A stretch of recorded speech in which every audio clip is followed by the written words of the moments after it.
90% mpampiasa Facebook zao dia miaraka miasa saina amiko hoe inona ary zany le nofonofon'izao tontolo zao ho tanterahana eo amin'ny lapan'ny tanàna satria normalement ny ara dia mipase message ka inona zany iny message iny hoe nofon'izao tontolo zao ho tanterahana eo amin'ny lapan'ny tanàna fa ho anahy manokana rehefa nandinika dia nofon'izao tontolo zao tokony ho tanterahana angamba zao dia ohatra hoe retinify amin'ny devant reto tokony hoe à partir any 80 any 90 taona any reo vao hoe simba fa tena fahoriana be mihitsy zany hoe manao solonify tanora dia le simba le nify eto amin'ny devant tena hoe fahoriana dia ohatra koa zao hoe serviette hygiénique atao gratuit satria zany tsy nangataka hoe mba ataovy mandeha raza isam-bolana dia na ohatra ary hoe asiana misafidy zany ny lehilahy 10 andro ao anatin'ny ray volana misafidy andro izy dia hoe amin'ireo fotoana ireo zany izy dia manao serviette 24 heures sur 24 heures mba hatsapany an'izany hoe manao serviette hygiénique zany. Nofon'izao tontolo zao ihany koa zao ohatra hoe ny kamboty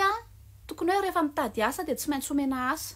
Tsy maintsy omena asa ny kamboty dia be antitra tsy milahatra any amin'ny otiva vao maraina intsony fa tondoma isa-trano dia aterina isa-trano ny volany. Dia rehefa ilay manao le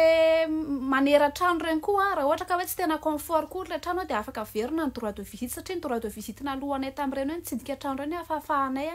mividy tany eo Abaipasy, tany titré borné. Dia tiako ny tena hitako hoe nofon'izao tontolo zao zany zany kambo be zao hisava message sy aka détective privé anarahana hoe mampirafy anay ve ohatra nareo fa tokony rehefa mampirafy ny olona anankiray dia mefoy isan'andro ry Cédric zany to dia tsy tanjavona omeko ray volana ireny dia manjavona.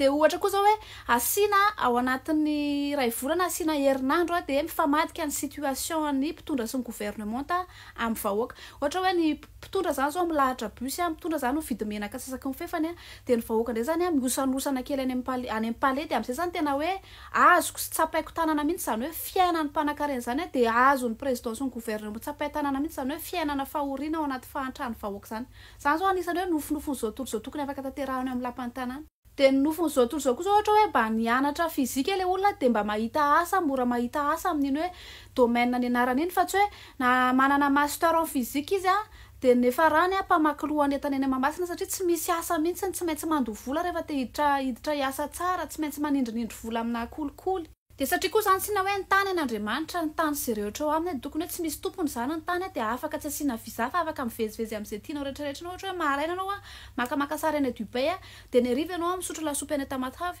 Satria koa moa ny sandana io volo io dia tsika ihany nanisy ny sandana an'io dia tokony hoe tsy asiana sandana intsony io fa atao gratuit dia tsy mifo maraina be intsony izay. Tout n'est très super retina XDR résistant au traces au doigt tony koa fa tsy mahay miana mihitsy raha tsy misomra célébrité ako. Inona zany ho anareo io nofonofon'izao tontolo zao ho tanterahana eo amin'ny lapan'ny tanàna.